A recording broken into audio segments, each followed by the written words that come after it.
नमस्कार मंडळी, मी सौरभ बायस्कार तुमच्यासाठी घेऊन आलो आहे अत्यंत महत्त्वाची बातमी, जी महिलांसाठी अत्यंत महत्त्वाची आणि रोजगाराची संधी उपलब्ध करून देणारी असणार आहे।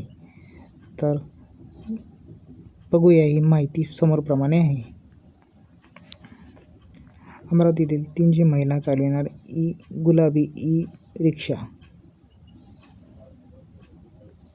राज्य शासनाने नुकतेच सादर केलेल्या अर्थसंकल्पात राज्यातील 17 जिल्ह्यातील 10,000 महिलांना ई-पिंक रिक्षा दिल्या जाणार आहेत।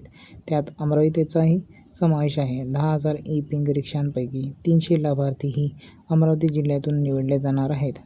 याबाबतचा आदेश शासनाने जाहीर केला आहे। ई-पिंक रिक्षासाठी 10% रक्कम ही लाभार्थी महिला व मुलींना उचलावी लागेल।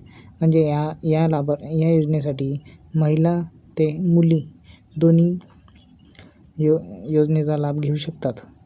नागरी सहकारी बँका, जिल्हा बँका, राष्ट्रीयकृत बँका, खाजगी बँकांकडून ई-पिंक रिक्षाच्या किमतीचे 70% कर्ज उपलब्ध करून दिले जाणार आहे।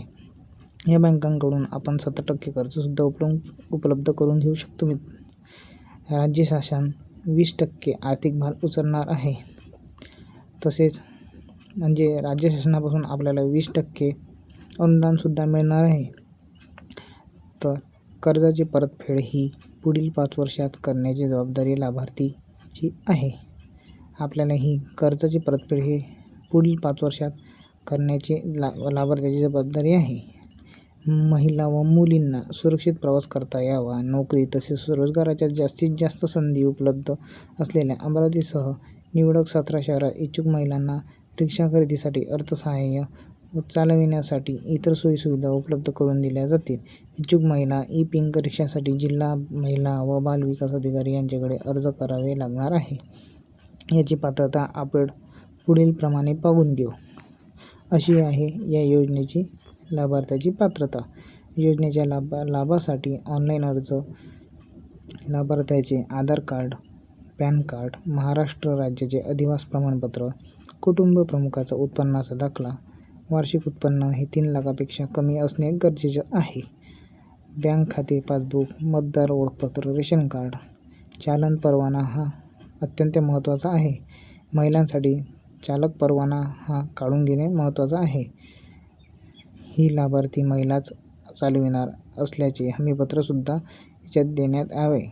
अर्जदाराचे वय हे 18 ते 35 वर्ष दरम्यान असणे अनिवार्य आहे।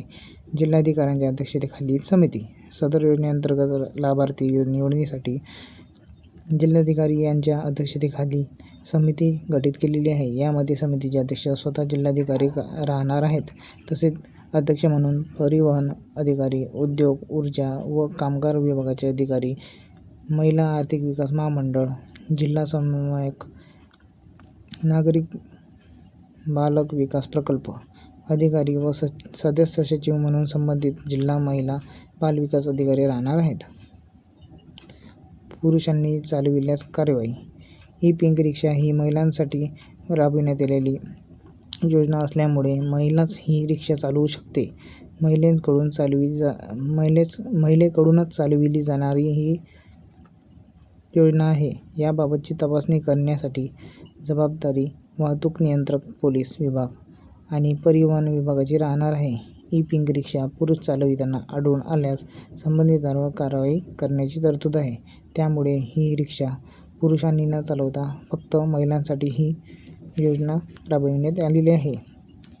तर व्हिडिओ आवडला असेल तर नक्की लाईक करा, सबस्क्राईब करा आणि आपल्या माता भगिनींना हा व्हिडिओ शेअर नक्की करा, ज्यामुळे त्यांना याचा चांगला आणि खूप महत्त्वाचा फायदा होईल।